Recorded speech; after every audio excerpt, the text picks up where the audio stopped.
Bueno, y damos la bienvenida una vez más a este su programa.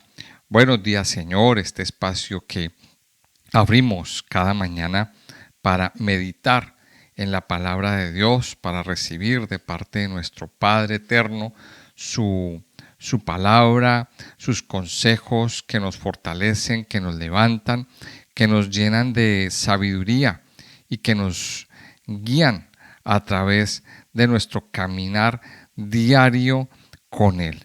La palabra de Dios misma nos enseña que lámpara es a nuestros pies la palabra del Señor y lumbrera a nuestro camino. Mi nombre es Carlos Muñoz y les doy la bienvenida una vez más a este espacio, a todos aquellos que nos escuchan a través de nuestras diferentes plataformas por las que se emite este programa, a través del YouTube y a través del Facebook. Y bueno, invitarles a que escuchen este audio hasta el final, a que le den me gusta, a que lo compartan con otras personas, con amigos, compañeros, en sus grupos, y también invitarles a que se suscriban a nuestro canal para hacer parte, para formar parte de esta comunidad de amigos de la palabra de Dios. Vamos entonces a continuar hoy en nuestro estudio del libro de Amós, esta hermosa profecía que el Señor nos regala y pues que Dios utilizó a un humilde campesino, a un personaje pues que era un agricultor, un campesino que recogía sus cosechas, que cuidaba de sus ganados, de sus animalitos, y, y en un momento Dios le trajo una serie de visiones, le dio un mandato de que fuera y hablara al reino de Israel. Recordemos que Amós, el profeta Amós, era del norte de Judá, era de otro reino, era del reino de Judá, y Dios lo llama a que vaya y le hable a los ricos, a los poderosos, a las personas que vivían en medio de su riqueza, y, y Amós pues denuncia las injusticias que se cometían, que se estaban cometiendo en el reino de Israel. Y es una denuncia muy fuerte que él hace a todos los que tienen el poder, a los que viven en medio del lujo, a los ricos y poderosos que menospreciaban al pobre o a la clase pobre y cometían gran cantidad de injusticias. Y continúa pues diciendo en el capítulo 6, dice: ay de los reposados en Sión y de los confiados en el monte de Samaria, los notables y principales entre las naciones, a los cuales acude la casa de Israel. Pasad a Calne y mirad, y de allí id a la gran Amad, y descended luego a Gad de los filisteos. Ved si son aquellos reinos mejores que estos, si su extensión es mayor que la vuestra. Oh vosotros, que dilatáis el día malo y acercáis la silla de iniquidad, duermen en camas de marfil y reposan sobre sus hechos, y comen los corderos del rebaño y los novillos de en medio del engordadero. Gorjean al son de la flauta e inventan instrumentos musicales como David.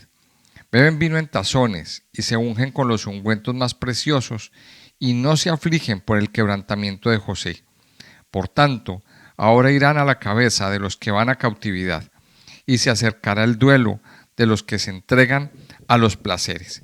Y en esta primera parte entonces vemos cómo viene o continúa más bien la denuncia de parte de Dios. Y empieza en el versículo 1 con un signo de exclamación.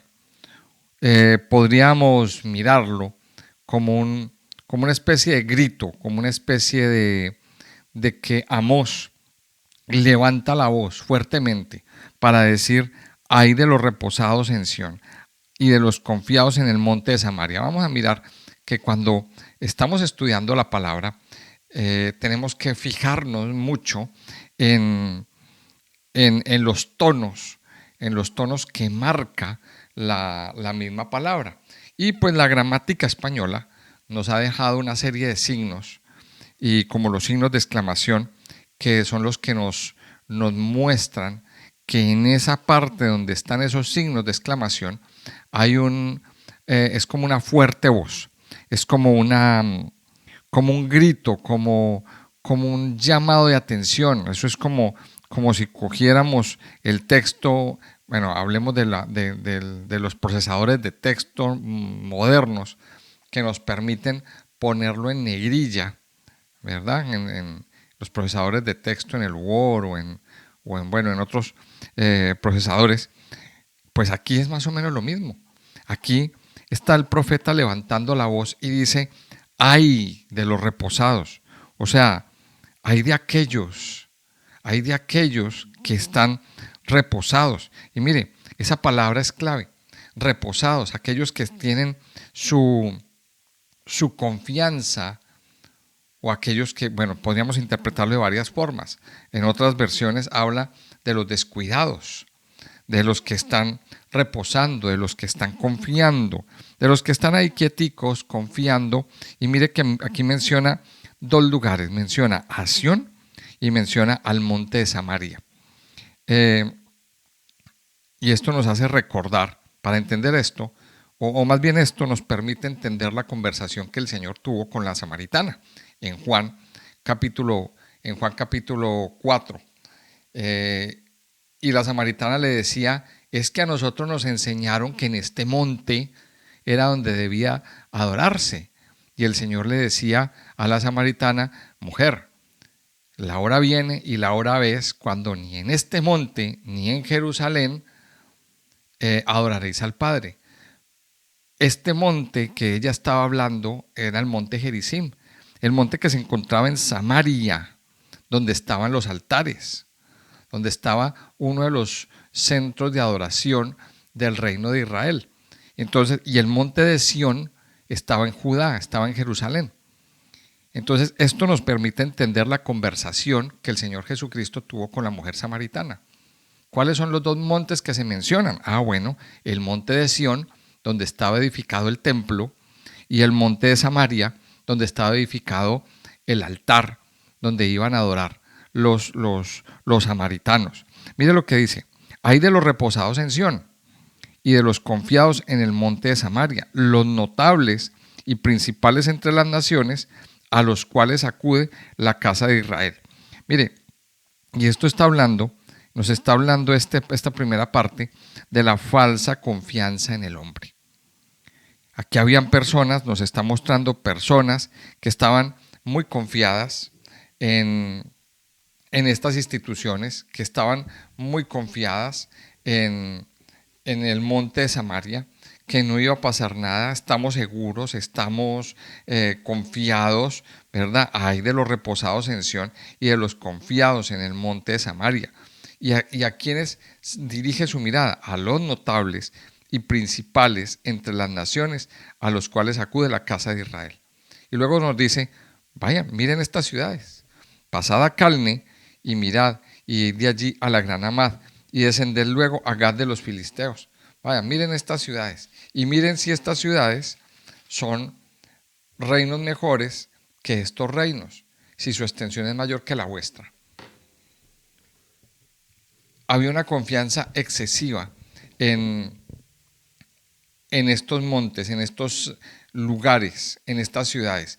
Pero mire lo que dice el verso 3: oh vosotros que dilatáis el día malo y acercáis la silla de iniquidad.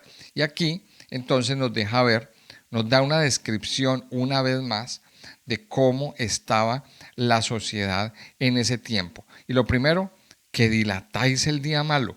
Cuando habla del día malo, está haciendo la misma referencia al día de Jehová. Es la misma referencia, es el mismo punto. Vosotros dilatáis el día malo. Están ahí dilatando el castigo de Dios. Dice: oh vosotros que dilatáis el día malo y acercáis la silla de iniquidad.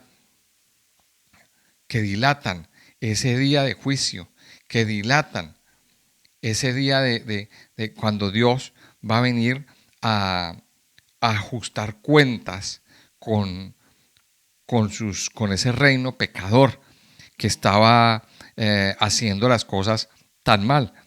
Y luego nos describe desde el versículo 4 hasta el versículo 7, nos da una fuerte descripción eh, sobre cómo estaba la sociedad. Y mire, dice, y duermen en camas de marfil, y reposan sobre sus lechos, y comen los corderos del rebaño, y los novillos en medio del engordadero, gorjean al son de la flauta, e inventan instrumentos musicales como David. Beben vino en tazones, y se ungen con los ungüentos más preciosos, y no se afligen por el quebrantamiento de José. O sea, en otra palabra, estamos viendo aquí una sociedad indolente, una sociedad que vive en medio del lujo, que vive en medio de grandes riquezas, que quizá podemos verla también como que viven con cosas extravagantes en medio de la extravagancia, pero no les duele la aflicción que está viviendo el pueblo. Y aquí vemos, y esto es una radiografía de lo que vemos en, en la sociedad, en muchas sociedades actuales. Hoy en día, hoy en día vemos una enorme brecha entre eh, las personas que tienen gran riqueza y aquellas que no la tienen.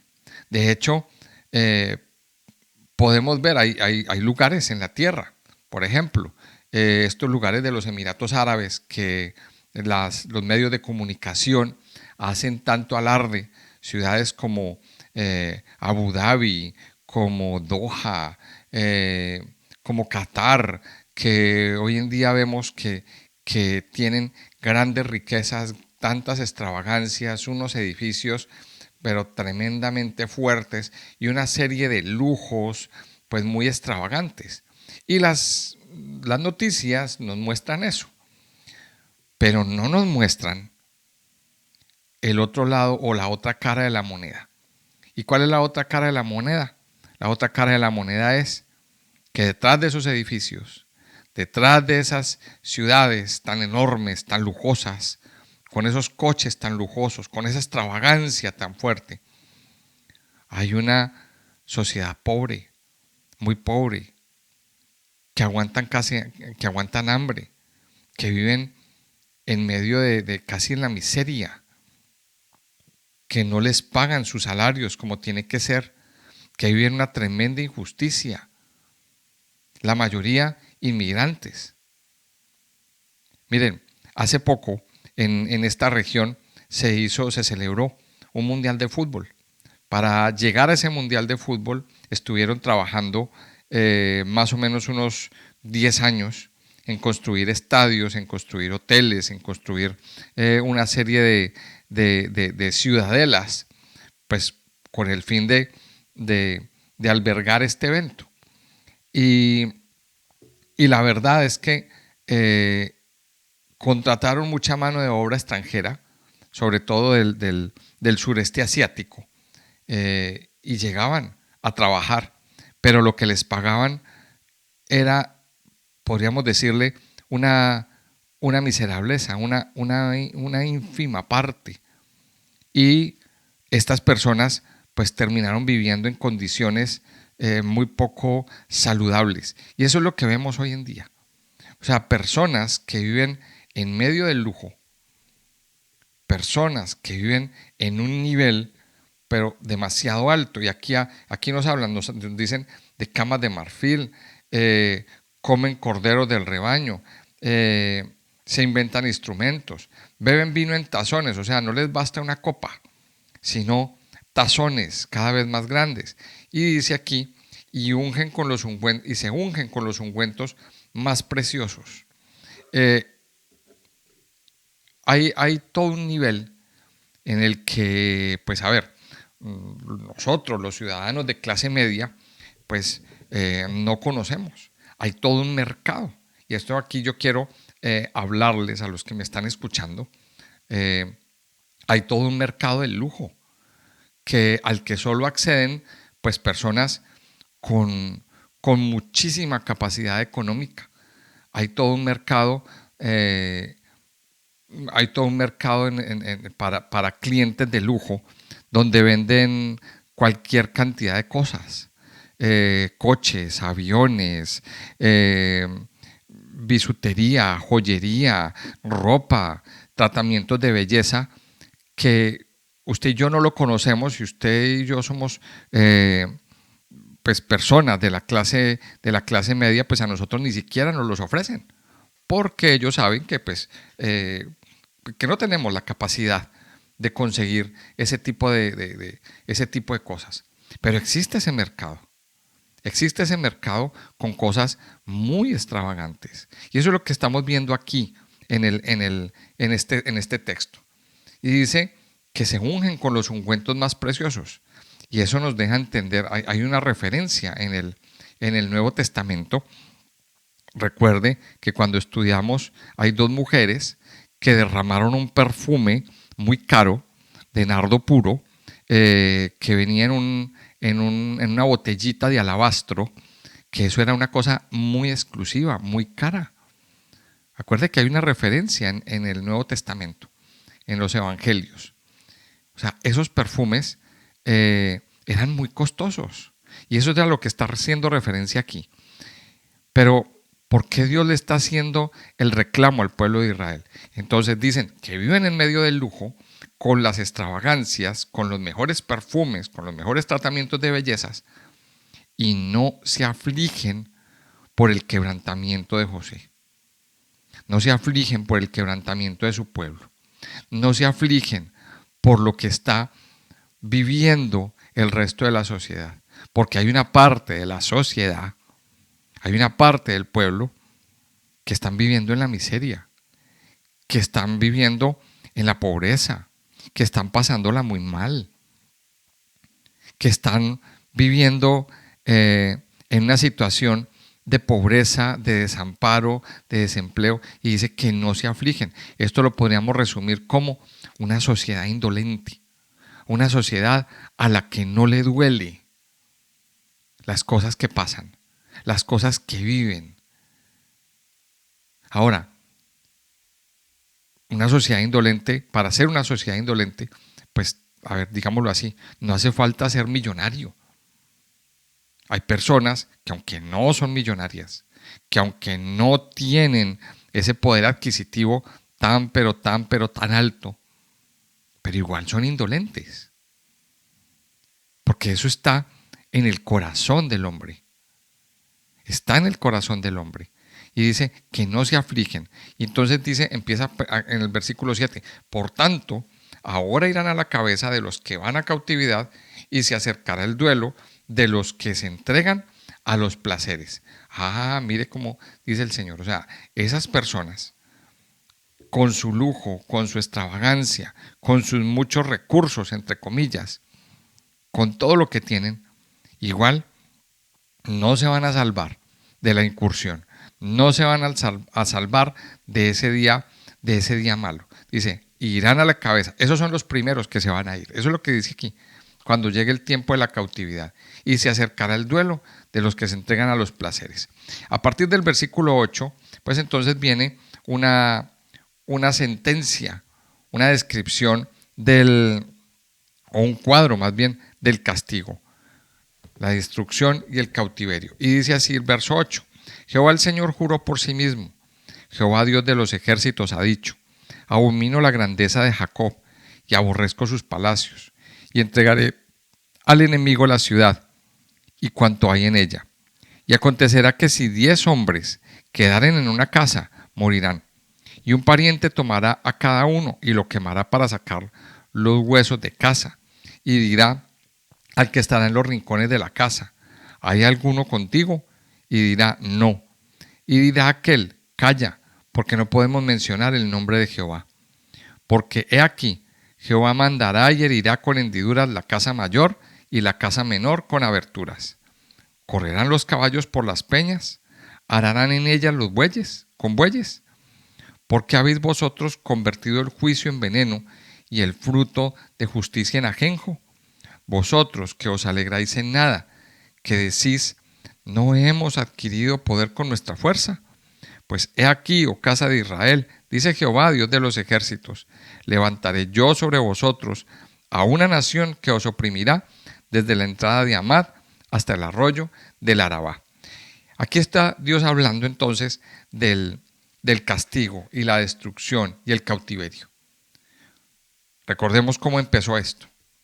Esto empezó hablándole a los reposados, a los confiados, a aquellos que de alguna manera estaban confiados tanto en un lado como en el otro. O sea, a los confiados de Sión. Ay de los confiados de Sión. Ay de los confiados en el monte de Samaria. Eso es lo que estaba diciendo el Señor. Entonces dice el versículo 8 que el Señor juró por sí mismo. O sea, esto es una palabra fija. Esto es una palabra que el Señor está dando con mucha certeza. Y dice, el Señor juró por sí mismo. Dice, Jehová, Dios de los ejércitos. Y aquí otra vez menciona este nombre, Jehová Sebaot. Jehová, el Dios de los ejércitos, ha dicho. Jehová, el comandante en jefe de todos los ejércitos de ángeles. Es el que está afirmando, el que está diciendo, dice, abomino la grandeza de Jacob y aborrezco sus palacios, y entregaré al enemigo la ciudad y cuanto hay en ella. Dios aquí está diciendo, miren, esa grandeza, esos palacios, esas casas tan bonitas, esas mansiones tan llenas de lujo, son aborrecidas por Dios. Esas mansiones, dice, abomino la grandeza de Jacob y aborrezco sus palacios, y entregaré al enemigo la ciudad y cuanto hay en ella. Y aquí aparece un pasaje que de pronto es un poquito enigmático y difícil de entender.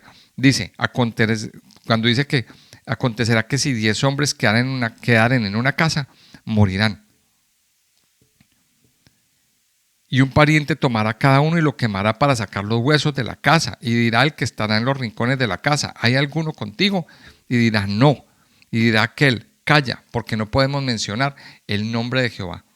Mire, aquí, ¿de qué está hablando? Está hablando primero, está diciendo del juicio, de que ni 10 se van a salvar. Dice, acontecerá que si 10 hombres quedaren en una casa, morirán. Y esto me hace recordar algo. Mire, es que había una norma, y esto es una norma muy del judaísmo, que se llama el minyan. ¿Qué es el minyan? El minyan es que solo con 10 hombres, y esto es una costumbre judaica, solo con 10 hombres era como el requisito para que la oración fuera válida. Es decir, hoy en día los judíos, ellos no pueden orar o no pueden hacer sus rezos si no hay otros 9 con ellos. O sea que se necesitan 10 hombres para que el rezo sea válido y para que el rezo sea autorizado y lo puedan hacer. Entonces se tienen que reunir estos 10 hombres para hacer el rezo. Y aquí lo está diciendo, dice, acontecerá que si 10 hombres quedaren en una casa, morirán. O sea, no vale para Dios ese rezo. No vale para Dios eso que estén haciendo. Dice, morirán. Y dice, y un pariente tomará cada uno y lo quemará. Ahora, pensemos en esto. La cremación dentro del mundo judío no está autorizada por Dios, no es válida.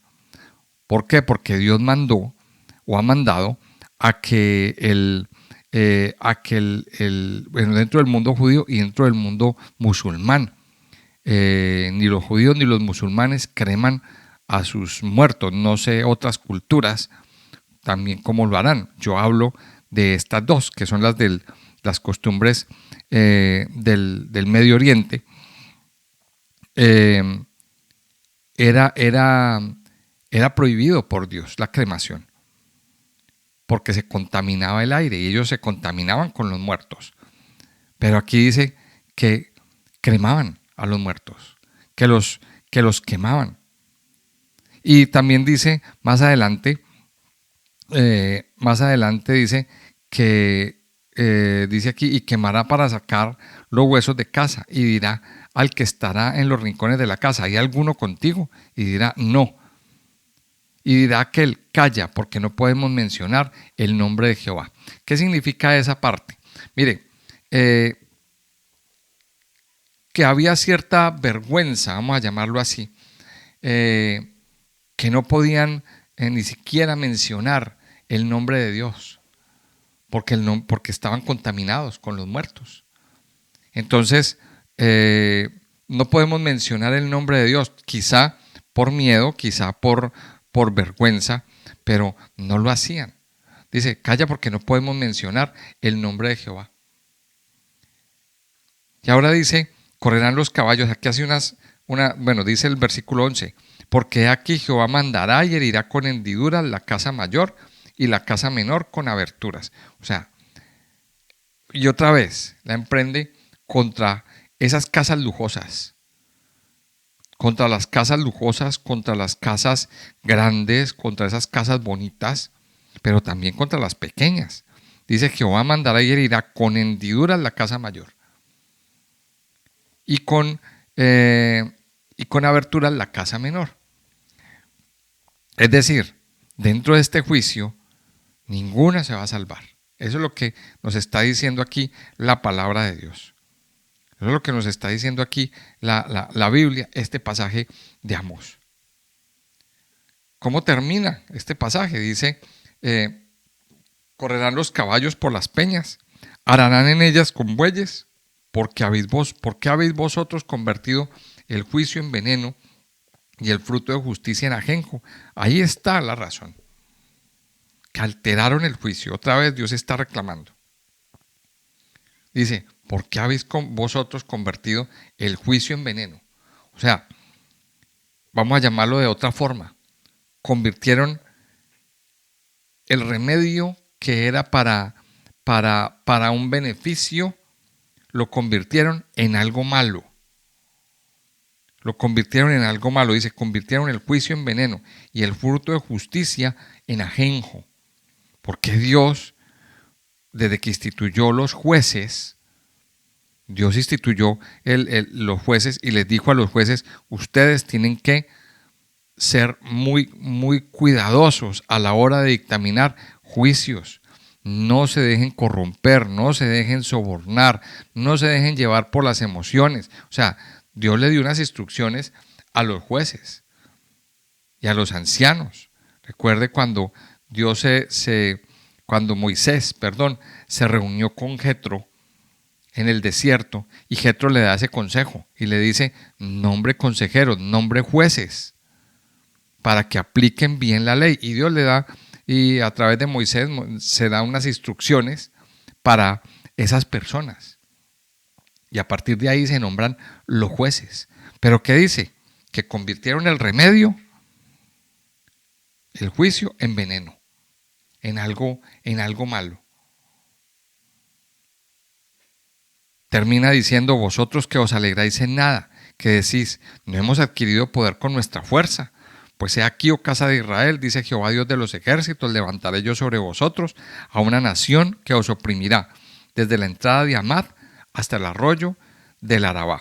Mire, desde la entrada de Amad hasta el arroyo del Arabá fue la conquista que hizo Jeroboam II. Y uno de sus grandes logros, pues precisamente esa conquista. Conquistar esa parte, anexar esa parte al reino de Israel. Ahora, esa parte era una parte del reino de Judá. O sea, en otras palabras, Jeroboam II le quitó esa parte del reino de Judá al reino de Israel. Para ubicarnos mejor geográficamente, esa parte corresponde a un sector geográfico que hoy lo vemos en conflicto, que se llama los Altos del Golán, en Israel, que es una triple frontera entre Israel, Siria y el Líbano. Para que usted se ubique en la geografía bíblica, y empieza con el Monte Hermón y se extiende más o menos unos 150 kilómetros hacia el norte, se adentra y hace frontera, esos altos, eso que se nos está describiendo ahí, es la frontera natural entre Siria y el Líbano. ¿Pero dónde empieza? En el Monte Hermón. Eso es lo que nos está describiendo ahí, los altos del Golán. ¿Y qué dice aquí? Dice, levantaré yo sobre vosotros a una nación que os oprimirá desde la entrada de Amad hasta el arroyo del Arabá. O sea, eso que conquistó Jeroboam II, se lo vamos a quitar. Eso que fue el gran trofeo de la conquista de Jeroboam, eso será quitado. Entonces miremos que aquí en Amós, en este capítulo 6, nos relata el estado de una sociedad indolente, de una sociedad que no le duele el dolor de los pobres, de los afligidos, de los quebrantados, una sociedad que siguen mirando sus lujos, sus propiedades, sus extravagancias, todas esas cosas, esas posesiones que tienen. Y aquí Dios nos está dando una lección, una gran lección. Mire, y es parte de esta lección es lo que el Señor nos dice en Mateo capítulo 5 y capítulo 6, cuando nos habla de no servir a dos señores, de no servir a Dios y a las riquezas. Las riquezas son un competidor, el competidor directo con Dios. Entonces, también nos dice más adelante en otro pasaje que no nos hagamos tesoros en la tierra, donde el óxido y el orín corrompen y la polilla daña todos esos tesoros terrenales. Más bien nos dice que nos hagamos tesoros en el cielo. No poner el corazón en las riquezas. Ahora, aquí nos podríamos hacer una pregunta. ¿Es malo entonces vivir en medio del lujo? Porque yo sé que a lo mejor hay personas que me están escuchando, pues que viven en zonas muy exclusivas, en estratos altos de la ciudad. Miren, no es malo vivir allí. No es malo vivir en este tipo de propiedades o estar en este estilo de vida. Si Dios te ha dado a ti esa provisión, si Dios te ha dado a ti un lugar exclusivo donde vivir, dale gracias a Dios. Dale gracias a Dios por los recursos que Dios te ha dado, por la provisión que Dios te ha dado. Pero ¿sabe qué? No se olvide de que hay personas, o no nos olvidemos de que hay personas que necesitan nuestra ayuda, de que hay personas en la calle que necesitan, que la están pasando mal, de que hay personas que están viviendo, que están pasando grandes necesidades. Entonces, de alguna manera ayudemos, de alguna manera solidaricémonos con este tipo de personas. Porque ahí es donde está el punto. No es malo tener riqueza. Lo malo es poner el corazón en las riquezas. Lo malo es que estas riquezas se conviertan en un ídolo. Eso es lo malo. Y una vez repito, mire, no es malo el tener este tipo de cosas. No es malo que usted tenga un buen apartamento, una buena casa, que usted viva en una buena zona de la ciudad. Lo malo es la actitud egoísta, la actitud soberbia con las personas de bajos recursos, con las personas que quizá no lo tienen, no tienen ese mismo nivel que usted tiene. Entonces, aprendamos a tener humildad en el corazón, a darle gracias a Dios por lo que tenemos, pero también de alguna manera poder ayudarle a aquellos que lo necesitan. No ser esa sociedad indolente que el Señor estaba juzgando aquí, que pusieron su corazón y su confianza en las riquezas y en el lujo. Eso es lo que el Señor nos está hablando, nos está diciendo aquí. Padre Santo y Poderoso, te damos gracias en esta mañana. Gracias por darnos, Señor, esta hermosa posibilidad de venir delante de ti, de venir y escuchar tu palabra, Señor, escuchar esta exhortación que el Señor mismo nos está haciendo en este tiempo. Padre, yo te pido que hoy, Señor, tú nos ayudes, que nos ayudes a poner nuestro corazón y nuestra confianza en ti, Señor amado. Tanto aquellos que viven en una situación de pobreza, de desamparo, Señor, yo te pido que les ayudes a que su confianza esté puesta en ti, a que en ti, Señor, estén puestos los ojos. Y te pido, Señor, para estas personas que abras puertas de bendición, que traigas empleo, Señor, que traigas provisión en este día, que traigas pan, que traigas comida, Señor, que traigas alimento, que traigas un techo donde puedan vivir.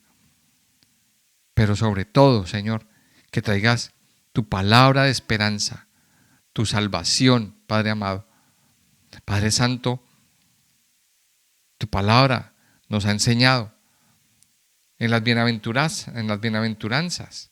Bienaventurados los humildes, bienaventurados los pobres de espíritu, bienaventurados, Señor, aquellos que tienen en su corazón una necesidad grande y fuerte de ti, mi Señor amado.